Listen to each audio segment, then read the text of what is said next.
Let's proceed with business and immigration law. To me, immigration laws are as important as any other laws that we abide by.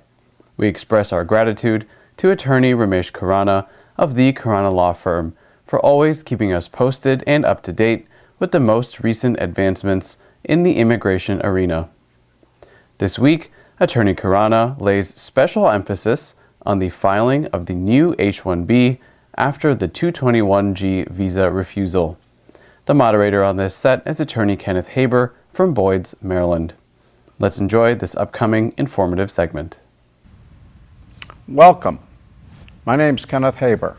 I'm a former Assistant United States Attorney, and I'm a former Senior Attorney from the Office of Inspector General of the United States Department of Health and Human Services. With me today in our studio, we have Ramesh Khurana. Welcome, Ramesh. Thank you, Ken. And he's here to explain some concerning immigration issues. It's a very timely topic, and this is the Capitol Forum. Ken, immigration is always a timely topic. Yes, and I'd like to thank you again for coming in from Thank your you. Gaithersburg offices. My pleasure. We practice immigration in all 50 states, so this station is not very far off from Gaithersburg office. I know that. I have clients in Hawaii, I have clients in Buffalo, so I know. that's the way it works. That's right. Because it's a federal practice. Absolutely. Yeah. Sort of like much of my healthcare Yeah, practice. that's right. Federal practice. Yeah, if you are licensed in one state, you can do practice in all 50 states, including Washington, D.C. That's right. I sue people, well, I sue the government in Washington, D.C., where the government is spread out all over the country. Right, that's true. And you can help people all over the country. Yes, this is what I do. Could you please explain a little bit concerning the INA 221G refusal?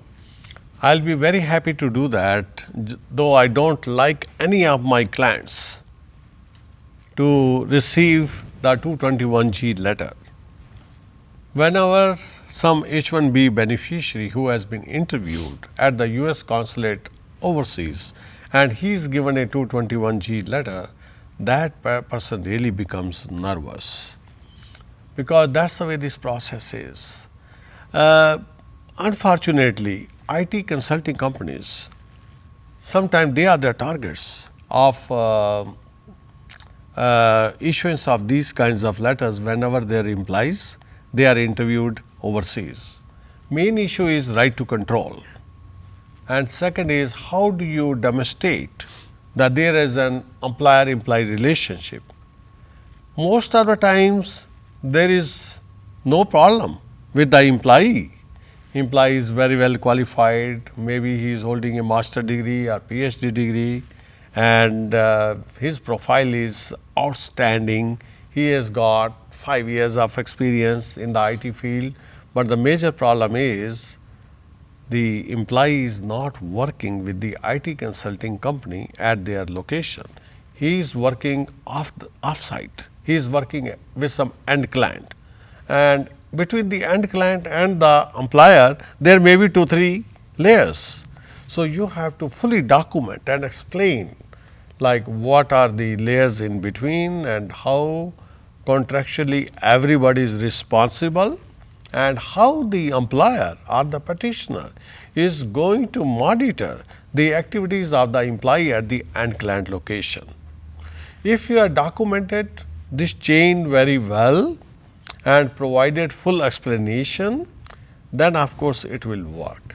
And we have also seen, Ken, sometimes employers do commit certain mistakes. There have been certain occasions where the business contract was not really signed by the end client, and even so-called client letter, that was also not signed by the end client.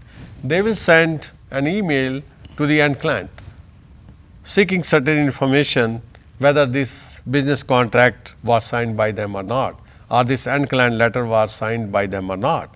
And when they get this kind of communication from the U.S. Consulate abroad, and if this person says, sorry, I never signed it, then this employer who is the petitioner, he's going to be in trouble. And those kinds of cases are investigated. What are some of the consequences of that person who signed it wasn't being the employer? Because of course this is a fraud. No, they may even decide to prosecute that person. They do that, huh? Yeah, they will. But most of the cases, because it's a very long process, you know that nobody knows better than you do, like how to produce that evidence, right? So depending upon the fact pattern, they may decide to prosecute. And there have been cases where they have prosecuted such employers who are committing frauds. I would imagine it's when they're doing it on a large scale. That's true, but sometimes one single mistake can land this kind of employer in trouble because of the fraud committed. Right, right. Yeah. Is there such a thing as a gap issue concerning the 221G? There is no question of gap, especially when. A cap, I'm sorry, cap. Okay. So, okay, let me talk about the gap. Let us, sometime it's a question of gap between the status, because a person has gone outside United States. If he has been interviewed, he is sitting there. Physically, he is absent from the United States, whatever time he is spending. So, this is not the gap in the status, because he is not present unlawfully in the United States. Rather, whatever time he is spending outside the United States physically, this can be recaptured if this period is required by the applicant at some point of time. Now, when we are talking about the cap, that probably in the situation, if this person has to apply for another H-1B petition, because we recommend, we say, well, if you are stuck under 221G, because the first step is just the administrative processing. If second time they give 221G letter, which is the kind of denial letter, what the US Consulate would do, they would return the petition to the service center which approved it, whether it was the Vermont Service Center or California Service Center. Once it comes to the service center, it's going to take several months and sometimes even more than a year. So, USCIS, on receiving the recommendations from the US Consulate, they may decide to issue a NOID, which is notice of intent to deny, or they may deny the case, depending upon what types of issues are there. Now, the question is, in that kind of situation, whether another H-1B petition can be filed. Yes, as I told you, there are different layers. There are 2 or 3 vendors in between, or end client, because this particular employee is not at fault. So, it is because of the right to control and employer employment issue or contractual issues.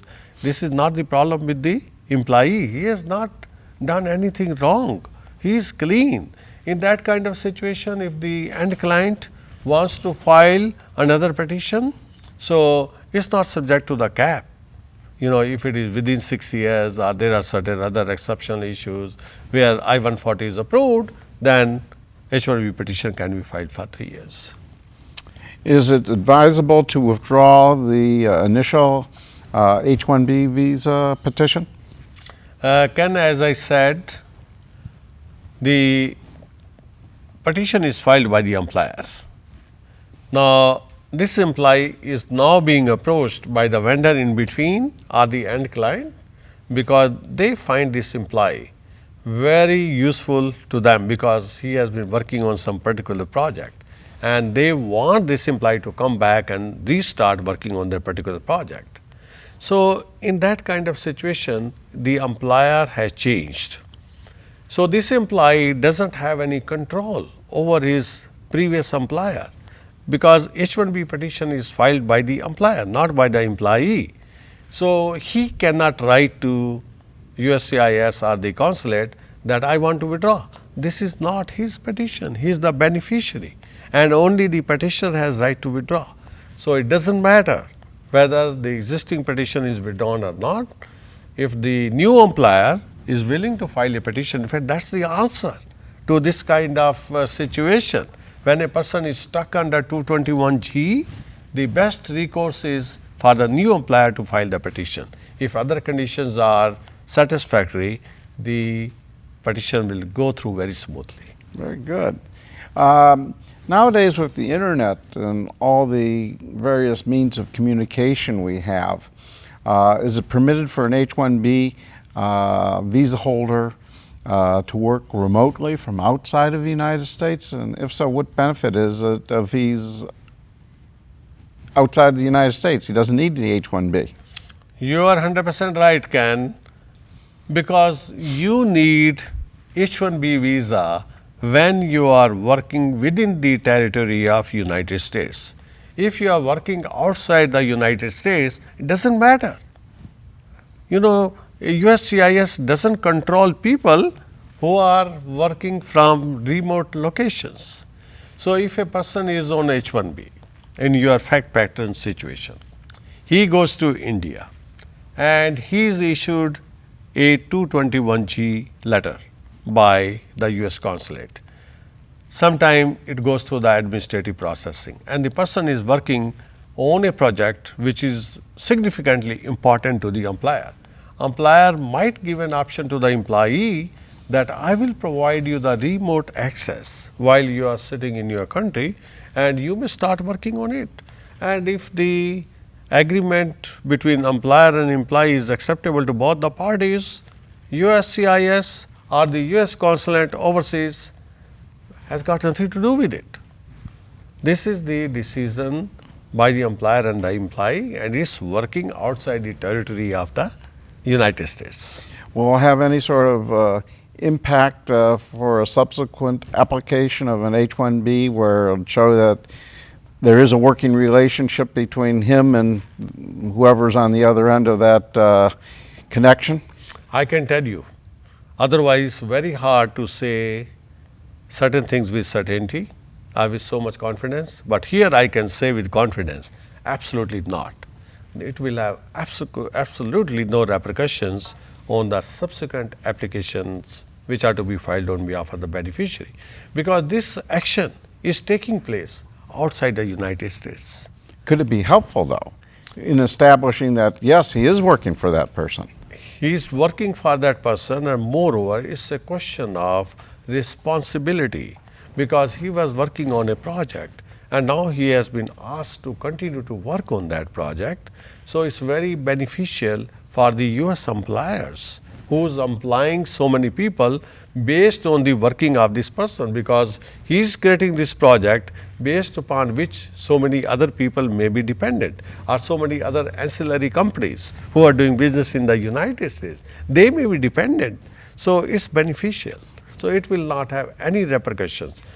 Well, if you do any kind of unauthorized work in the United States, it has repercussions, but not outside the United States. Well, I thank you very much for coming on in from your Gaithersburg offices and elucidating on these issues. I'm sure it's very helpful for the viewing audience who themselves or their family are, with immigration issues and concerns. And our recommendation to them is to find a great immigration attorney and to rely on their advice. I agree with you, Ken. Immigration is a very complex world. Always talk to your experienced and knowledgeable attorney if you get stuck somewhere. And it has been my pleasure to come to the studio. Thank you.